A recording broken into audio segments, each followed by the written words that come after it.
పెళ్ళైనా పండగైనా వేడుక ఏదైనా పట్టుచీరల ప్రత్యేక వేదిక వారాహి సిల్క్స్. సాంప్రదాయానికి సౌందర్యానికి వారధి. Then the female will not have word and voice because she'll not complete her education. She's not self-sufficient. She's not employed. Where will she talk? Where will she voice over? So అందులో exploit అవ్వడం కానీ psychological problems కానీ adjustments అయ్యి తెచ్చుకునే problems ఎక్కువగా ఉంటాయి. అయితే ఇవన్నీ ఇంతకు ముందు ఉండేవి కాదు, ఎందుకంటే జాయింట్ ఫ్యామిలీలో ఉండేవాళ్ళం కాబట్టి పెద్దవాళ్ళు అడ్రస్ చేసి షీల్డ్ చేసేవాళ్ళు. కానీ ఇప్పుడు న్యూక్లియర్ ఫ్యామిలీస్ అయ్యేసరికి హస్బెండ్ కి ఏ ఫ్రస్ట్రేషన్ ఉన్నా కూడా ఉమెన్ మీద తీయడము, అబ్యూజివ్ గా అవ్వడం, ఇవన్నీ కూడా ఉంటాయి. And women is completely trapped in to the relationship because there are children that they have to take care of. వాళ్ళ మొహం చూసి వాళ్ళ కోసం అని భరిస్తూ ఉంటారు. బట్ ఈవెన్చువలీ 40s వచ్చేసరికి అదంతా చాలా ఎక్కువైపోయి, ఆ లోడ్ అంతా ఎక్కువైపోయి వాళ్ళ లైఫ్ అంతా వేస్ట్ అయిపోయినట్టు అనిపించి, అండ్ పిల్లలు కూడా ఎవరి దారి వాళ్ళు చూసేసుకుంటారు తర్వాత. Then they become very alone and they feel that pain and they get traumatised. Perimenopausal issues వచ్చేసరికి చాలా సైకలాజికల్ గా ట్రామాటిక్ గా ఫీల్ అవుతారు. రైట్. కొన్ని జనరేషన్స్ నుంచి చూస్తూ ఉంటే సర్జరీ అయిన డెలివరీస్ రేర్ గా ఉండేవి, ఇప్పుడు నార్మల్ డెలివరీస్ చాలా రేర్ గా కనిపిస్తున్నాయి. ఇన్ ఫ్యూచర్ ఐవీఎఫ్ డెలివరీస్ అనేవి, ఐవీఎఫ్ ప్రెగ్నెన్సీస్ అనేవి కామన్ అయ్యే పరిస్థితులు చూడబోతున్నాం. అలాంటి సిచ్యువేషన్ రాబోతుందా? అంటే డెఫినెట్ గా ఫర్టిలిటీ ప్రెగ్నెన్సీస్ నిజంగానే ఎక్కువ అవబోతున్నాయి because we are going towards an epidemic of infertility. అది ఇంకా పాండమిక్ ఎపిడమిక్ అన్ని ఒకటేలాగా అయిపోయాయి. ఇప్పుడు ఇన్ఫర్టిలిటీ చాలా ఎక్కువ అవుతుంది కాబట్టి, and over on top of it మేమేం చేస్తున్నామంటే even if they have an IVF pregnancy, because we have a setup, we have every specialist in the hospital, we would definitely try for a normal delivery. If she's not delivering normally then we will do a cesarean.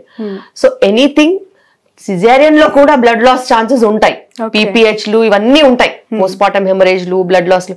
దానికి అనుగుణంగా blood bank, దానికి అనుగుణంగా high risk anaesthesia team, దానికి అనుగుణంగా మన setup పెట్టుకోవాలి.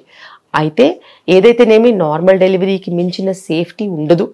అది వాళ్ళకి ప్రెగ్నెన్సీలో ట్రావెల్ చేస్తూ ఉంటే, వాళ్ళ చుట్టుపక్కల వాళ్ళు ఇన్ఫ్లుయెన్స్ చేస్తూ ఉంటే, వాళ్ళ చుట్టుపక్కల వాళ్ళు ధైర్యం ఇస్తూ ఉంటే, వాళ్ళు ఒకవేళ యోగా క్లాస్కి వస్తారు 50 మంది, అందులో డెలివరీస్ అవుతూ ఉంటాయి కదా, మిగతా వాళ్ళు వీళ్ళని చూసి వాళ్ళ ఒపీనియన్స్ మార్చుకుంటారు. రైట్, డెఫినెట్ గా మార్చుకుంటారు. మ్యామ్, చాలా మంది ఈ ఐవీఎఫ్ ట్రీట్మెంట్స్ గురించి విన్న వాళ్ళు సెలబ్రిటీస్ చెప్తూ ఉన్న మాటలు విన్నప్పుడు, లైక్ స్పోర్ట్స్ లో ఉన్నారు, లైక్ వాళ్ళకి స్పోర్ట్స్ అనేవి కొన్ని ఇయర్స్ గా కంటిన్యూస్ ప్రాసెస్ ఉంటుంది, వాళ్ళు ఎగ్ ఫ్రీజింగ్ చేసుకోవాల్సిన పరిస్థితి. ఉపాసన అలానే పిల్లలు కనిందని, లేదంటే ఇషా అంబానీ అలానే పిల్లలు కనిందని, ఎగ్ ఫ్రీజింగ్ సైడు ఇంట్రెస్ట్ చూపిస్తున్న జనరేషన్స్ అంటే ఇన్స్పైర్ అయ్యి వాళ్ళు అలా చేసుకున్నారు కదా, మేము కూడా చేసుకుంటాము అని చెప్పి, దీన్ని ఎంతవరకు నమ్మాలంటారు, ఎంతవరకు కరెక్ట్ అంటారు? బేసిక్ గా టెక్నాలజీ, మనము ఐఫోన్ కొంటే వాళ్ళం ఇంతకు ముందు 7th జనరేషన్ ఐఫోన్ 7, ఇప్పుడంటే ఐఫోన్ 15, అంతే కదా. టెక్నాలజీ నువ్వు అప్గ్రేడ్ అవుతున్నప్పుడు, నువ్వు వేసుకునే బట్టలు నువ్వు అప్గ్రేడ్ అవుతున్నప్పుడు, అలాగే టెక్నాలజీని యూజ్ చేసుకోవడం కూడా నువ్వు అప్గ్రేడ్ అవ్వాలి. నీకు ప్రెగ్నెన్సీ ప్లానింగ్ 35 years వరకు లేదు అని నీకు తెలిసినప్పుడు, నీకు మెంటల్ మెచ్యూరిటీ ఉన్నప్పుడు, మరి నువ్వు 28 ఉన్నప్పుడే ఎగ్ ఫ్రీజింగ్ చేసుకుంటే నీ 28 years ఎగ్ క్వాలిటీ ఉంటుంది కదా.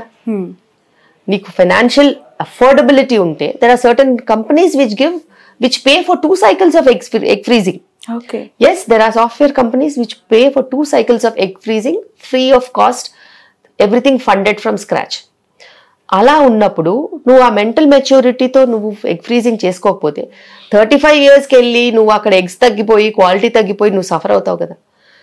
సో బేసిక్గా the concept is, if you have such opinions, నువ్వు మెయిన్ స్ట్రీమ్లో ఉంటే నీకు ఇలాంటివి చేయాల్సిన అవసరమే లేదు. మెయిన్ స్ట్రీమ్లో ఉంటే నువ్వు టైంకి మ్యారేజ్ చేసుకుని, టైంకి పిల్లల్ని కనేసేసి, టైంకి పిల్లల్ని పెంచుకుంటూ హాయిగా నీ లైఫ్ నువ్వు ఎంజాయ్ చేసుకోవచ్చు, నీ ఇష్టం ఉన్నది చేసుకోవచ్చు. కానీ నీకు మెయిన్ స్ట్రీమ్ కాకుండా ఇతర ఆలోచనలు ఉన్నాయనుకో, you are a career oriented women, then you should definitely do egg freezing and make sure that your fertility is frozen. If you have a partner by then, if you are married by then, you freeze embryos. If you don't have a partner or if you're not married, then you can freeze your eggs. So ఇలా చేసుకుంటే నువ్వు 35 years కి కను 40 years కి కను నీ ఇష్టం. Okay. But the quality will be of a 28-year-old or 25-year-old or 26, whatever age that you have frozen your eggs, your quality will be that. This is using technology for somebody who really wants to postpone their pregnancy for a very long time. ఒక 6 నెలలు సంవత్సరం 2 సంవత్సరాలు postpone చేస్తాను అని అంటే దానికి అనుగుణంగా eggs waste అవ్వకుండా మెడికేషన్స్ తీసుకుని నువ్వు కాంట్రసెప్టివ్ పిల్స్ ఏదైనా వాడుకుంటే నీకు ప్రాబ్లం ఉండదు. అంతకన్నా ఎక్కువగా నువ్వు డిలే చేసుకోవాలనుకుంటే మటుకు ఖచ్చితంగా ఏజ్ ని రివర్స్ చేయలేం. కాబట్టి age cannot be reversed, especially when it comes to equality. మీరు ఫేస్ కి ఏదైనా ట్రీట్మెంట్స్ తీసుకోవచ్చు, బాడీకి ఏదైనా తీసుకోవచ్చు, రింకిల్స్ కి ఏదైనా తీసుకోవచ్చు, కానీ ఎగ్ కి ఏమీ తీసుకోలేము. So you have to freeze your young eggs or you have to deal with problems that come in future. But iPhone లో 7th generation to 15th generation మనం ఒక ట్రాన్స్ఫార్మ్ చూస్తున్నాం. అలాగే ఐవీఎఫ్, టెస్ట్ ట్యూబ్, సరోగసీ ఇవి కూడా అలాంటి generation changes అంటారా? ఏమైనా డిఫరెన్స్ ఉందా? బేసిక్ గా లాస్ట్ 15 years నుంచి నాకు ఐవీఎఫ్ ట్రీట్మెంట్స్ ఎక్స్పోజర్ ఉంది. I have been an IVF specialist. నేను అది వదులుకొని ఆబ్స్టెట్రిక్స్ వైపు వచ్చాను. బట్ అది నన్ను వదలదు. బికాస్ ప్రాబ్లం ఎక్కడ ఉన్నదని కనుక్కోవడం నా niche. So I'm an expert of finding where the problem is. So అది తెలుసుకోవడానికి చాలా మంది ఫెయిల్ అయిన వాళ్ళు వస్తూ ఉంటారు. వాళ్ళకి తెలిసిన ఫ్రెండ్స్ ని పంపిస్తూ ఉంటారు. సో నేను గంటలు మాట్లాడను. నేను వాళ్ళ ఫైల్ చూసేసి అనలైజ్ అయిన తర్వాత ఇది నీ ప్రాబ్లం, దీన్ని రెక్టిఫై చేస్తే నీకు ప్రెగ్నెన్సీ వస్తుంది, ఇంతే. 2 minutes. సో అది కూడా చెయ్యని వాళ్ళు చాలా మంది ఉంటారు. బికాస్ దేర్ ఆల్ బడ్డింగ్ కదా, వాళ్ళకి ఇయర్స్ ఆఫ్ ఎక్స్పీరియన్స్ లేదు కదా. చాలా సార్లు పేషెంట్ వచ్చింది గుడ్డిగా ఐవీఎఫ్ చేసేస్తారు. కానీ ప్రాబ్లం ఎక్కడ? మేల్ ఫ్యాక్టరా? మేల్లో ఏదైనా ప్రాబ్లమ్స్ ఉన్నాయా? వారికోసిల్ ఉందా? ఉమెన్లో ఏదైనా ప్రాబ్లమ్స్ ఉందా? వెయిట్ ప్రాబ్లమా? ఎండోమెట్రియోసిస్ ప్రాబ్లమా? దీనికి ఏం చేస్తే సెట్ అవుతుంది? ఇవి రెండు ఎందుకు కలవట్లేదు, ఎందుకు ప్రెగ్నెన్సీ రావట్లేదు అని కనుక్కోవాలి. అది కనుక్కుని అది బ్రేక్ చేసామనుకో, దానికి కొన్ని టెస్ట్లు ఉంటాయి. చాలా సార్లు ఐవీఎఫ్ స్పెషలిస్టులు చెయ్యరు టెస్ట్లు. ఎందుకంటే వాళ్ళు ఏమనుకుంటారంటే మనం ఇవన్నీ రాసామనుకో వీళ్ళు వెళ్ళిపోతారు, వీళ్ళు మన దగ్గర ట్రీట్మెంట్కి రారనుకుంటారు. నాకు ఆ పని లేదు, నేను ఐవీఎఫ్ సెంటర్ పెట్టుకోలేదు. సో నాకు మీకు కారణం కావాలా, నేను కనుక్కుంటాను. ఫలానా టెస్ట్లు చేసుకుంటా, నేను ఐస్ బ్రేక్ చేస్తాను, మీ ప్రాబ్లం ఎక్కడుందో కనుక్కుంటాను, మీకు ట్రీట్మెంట్ కూడా ఈజీగా ఉంటుంది. అండ్ అలా ఐస్ బ్రేక్ చేసిన 50% of population are pregnant with me. నేను డెలివరీలు చేసేదే వాళ్ళకి. సో వాళ్ళకి నేను ప్రాబ్లమ్ సాల్వ్ చేసి బ్రేక్ చేశాను కాబట్టి వాళ్ళు నేను ఏది చెప్పినా అది వింటారు. Because they have seen success with me. అలాగే వాళ్ళు ప్రెగ్నెన్సీ జర్నీ కూడా ట్రావెల్ చేస్తారు. They will take that entire burden on my shoulder because they will know I will do the best for them. నేను వాళ్ళకి ఫుడ్ చెప్పినా వింటారు, time పడుకోమన్నా వింటారు, లేకపోతే డయట్ ఎక్సర్సైజ్ చేయమన్నా వింటారు, అన్ని వింటారు. ఇంత హైలీ మోటివేటెడ్ పాపులేషన్ లో నేను డెలివరీస్ కూడా చేసుకోగలుగుతాను ఈజీగా. సో ఇది అలా వాకిన్ వచ్చే వాళ్ళని మేనేజ్ చేయడం కాదు, ఆల్రెడీ ఉన్న వాళ్ళు, తెలిసిన వాళ్ళు, ఆ సిస్టమ్కి అలవాటు పడిన వాళ్ళు, వాళ్ళు కావాలనుకునే వాళ్ళని నేను మేనేజ్ చేస్తున్నాను కాబట్టి అది అలా నడుస్తుంది. దాదాపు కొన్ని వేల వీడియోస్, 100 ఇంటర్వ్యూస్. డాక్టర్ శిల్పి రెడ్డి అంటే తెలియని వాళ్ళు ఉండరు. బట్ అబౌట్ శిల్పి రెడ్డి ఫ్యామిలీ అంటే ఏం చెప్తారు ఒకసారి చూస్తున్న ఆడియన్స్ కి? I'm a very family person. Basic గా నాకు 12 members పిల్లల్ని కలర్ ఉండేది. I always wanted to have a cricket team. 12 members? Yes. పెరిఫెరీస్ లో నేను ప్రాక్టీస్ చేశాను. అక్కడ ఊపిరి తీసుకోవడానికి కూడా టైం ఉండదు. దాని తర్వాత ఏదో చిన్న ఫర్టిలిటీ ఇష్యూస్ తో బాధపడ్డాను. దాని తర్వాత ఐవీఎఫ్ చేయించుకున్నాను. మీకు కూడా ఫర్టిలిటీ ఇష్యూస్, అన్ఎక్స్ప్లెయిన్డ్ ఇన్ఫర్టిలిటీ ఉండేది నాకు. మీరు ఐవీఎఫ్ తో ట్రీట్మెంట్ తీసుకున్నారు? Yes, my first children, my twins were IVF. So ఆ తర్వాత ట్విన్స్ పుట్టిన తర్వాత వాళ్ళు ప్రీటర్మ్ డెలివరీ అయ్యారు కదా. So I had a huge financial set back. And అది కవర్ చేస్తూ అంతా సెట్ అయ్యి లైఫ్ స్టైల్ మార్చుకుని మంచిగా organic food, sustainable living, family oriented life, morning నుంచి ఈవినింగ్ వరకు హాస్పిటల్, దాని తర్వాత పిల్లలతో హ్యాపీ ఎన్వైరన్మెంట్ ఉన్నప్పుడు మళ్ళీ నాకు కొడుకు పుట్టాడు. Then again there was an additional family member and we had lots of attention and all that. So పని అయిపోగానే ఐఎమ్ జస్ట్ అట్ హోమ్. వాళ్ళు స్కూల్కి బయలుదేరగానే I'm at home hospital. And వాళ్ళు పడుకున్న తర్వాత then if there is an emergency I come. మళ్ళీ వాళ్ళు లేసే లోపు వెళ్ళిపోతాను. సో అలాగా I live with my parents, my in laws, అందరం కలిసి ఉంటాము, ఒకే దగ్గర పక్కనే ఉంటాం. అండ్ నాకు ఫ్యామిలీతో టైం స్పెండ్ చేయడం అంటే చాలా ఇష్టము. ఇంత బిజీ లైఫ్? ఎస్, నేను అసలు కాంప్రమైజ్ అవ్వను. And I take time for them. And డెఫినెట్గా ఎంత పరిగెత్తినా కూడా కుటుంబ వ్యవస్థ అది చాలా ఇంపార్టెంట్, చాలా చాలా ఇంపార్టెంట్. అండ్ మన దేశంలో కుటుంబ వ్యవస్థ అనేది ఎప్పటి నుంచో అనాది నుంచి ఉంది. అండ్ దాన్ని మనం కాపాడుకుంటూ, మన కల్చర్ని కాపాడుకుంటూ ప్రతి పండగ సెలబ్రేట్ చేస్తాము. అండ్ నాకు ఇష్టం బేసిక్గా మన వే ఆఫ్ లైఫ్, అవన్నీ చాలా ఇష్టం. ఎంత ఉమెన్ ఎంపవర్మెంట్ గురించి మాట్లాడినా కూడా when it comes to family I'm true mother బేసిక్గా.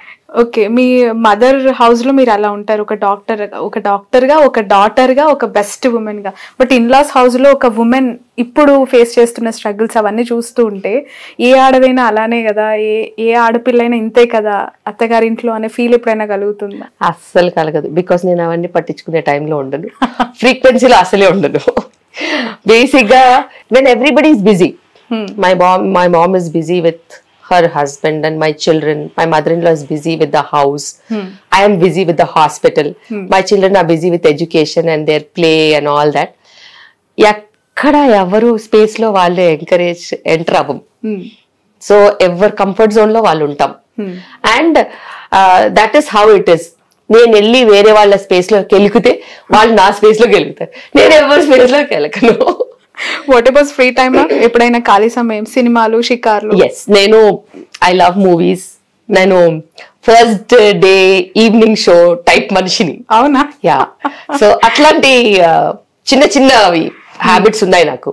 సో మూవీ రిలీజ్ అయిందంటే సమ్ హౌ పేషెంట్స్ అందరిని చూసేసేసి ఈవినింగ్ షోకి పిల్లలు తీసుకొని పరిగెడతా. Okay. So and weekly 1 cheat day, 1 cheat meal అన్నట్టు మా పిల్లల్ని తీసుకొని సరదాగా బయటికి వెళ్ళి భోజనం చేస్తాము. I'm a foodie. ఎలాగే వంట చేస్తాను, మా ఇంట్లో అందరూ వి ఎక్స్ప్లోర్ ఫుడ్ బేసిక్ గా. అండ్ నాకు ట్రావెల్ అంటే చాలా ఇష్టము. And I want to travel with my kids. So వాళ్ళని తీసుకుని ఆపర్చునిటీ ఉంటారు, 2 days అట్లా వెళ్తాను. Every month we have a very short trip over the weekend type. Friday night బయలుదేరిపోయి మండే మార్నింగ్ వచ్చేస్తాం, ఏదో ఒక ప్లేస్ చూసేసి వచ్చేస్తాం అలా.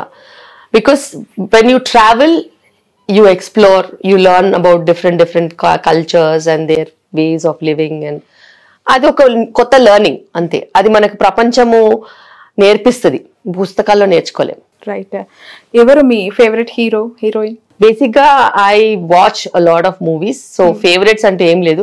పిచ్చి మూవీకి కూడా వెళ్తా తెలుసా నేను, బికాస్ నాకు అనిపిస్తుంది పిచ్చి మూవీ అని తెలిసి కూడా సినిమా వెళ్తాను. Because movie industry they have spent crores of rupees on a single movie.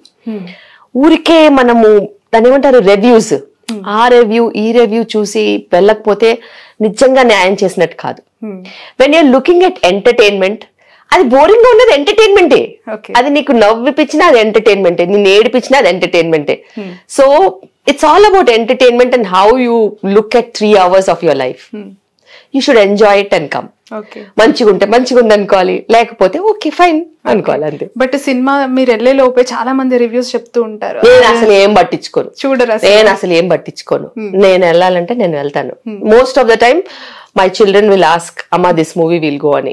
వాళ్ళు అడుగుతారు కదా, నెక్స్ట్ నేను అడుగుతాను మనం ఈ మూవీకి వెళ్తామని చెప్పి. సో బాగుంటే బాగుంది అనుకుంటాము, బాగాలేకపోతే ఈ మూవీ బాగాలేదమ్మా అని అంటారు. It's okay, it's learning experience అని అనుకుంటాం అంతే. ఇప్పుడున్న సినిమాలు హ్యాపీగా పిల్లలతో, అంటే మీలాంటి ప్రొఫెషన్ లో ఉన్న వాళ్ళు ఈజీగా చూసేస్తారేమో, బట్ అందరూ అన్ని వర్గాల ఫ్యామిలీస్ కూర్చొని చూసేలా ఉన్నాయంటారా? ఇప్పుడు మూవీస్ అన్న తర్వాత ఉంటాయి, వైలెన్స్ ఉంటుంది, కామెడీ ఉంటుంది, దాని తర్వాత ఉంటుంది, రొమాన్స్ ఉంటుంది. Everything is a part and parcel of the system. మనం చూపించకపోతే వాళ్ళు చూడరా? అలాగే వాళ్ళ చాయిసెస్ వాళ్ళకు ఉంటాయి. అదో కార్టూన్ మూవీస్ అవో, దాని తర్వాత అవెంజర్స్ ఇట్లాంటివి చాలా వస్తాయి. వాళ్ళే కూడా మనం కూర్చొని చూడాలి కదా. అవి స్టూపిడ్ మూవీస్ అని రాకపోతే బాగోదు కదా. సో బేసిక్ గా it's about spending time with each other, connection and that bond అంతే. రైట్. ఫైనల్ ఒక క్వశ్చన్ అడిగి కంక్లూడ్ చేస్తాను మ్యామ్ ఇంటర్వ్యూ. చాలా మంది ఇంటర్ అయిపోయి డిగ్రీకి వచ్చేసరికి చేతులకు రెక్కలు వచ్చేసినట్టు అలా ఫ్లై అయిపోదాము, నేచర్ మంది, ప్రపంచం మంది, రోడ్లు మనవి అని విచ్చలవిడిగా వివిధ అలవాట్లకి, విపరీతమైన ఆహారపు అలవాట్లకి గురవుతూ వాళ్ళు చేసుకుంటున్న హ్యాబిట్స్ కూడా చూస్తుంటే చాలా బాధేస్తుంటది. డిగ్రీ ఫస్ట్ ఇయర్ ఉన్నవాడు అడిక్ట్, డిగ్రీ సెకండ్ ఇయర్ చదువుతున్న వాళ్ళు డబ్బాలు పీల్చేస్తూ రోడ్ల మీద కనిపిస్తూ ఉంటారు, చూస్తే కాలేజ్ బ్యాగ్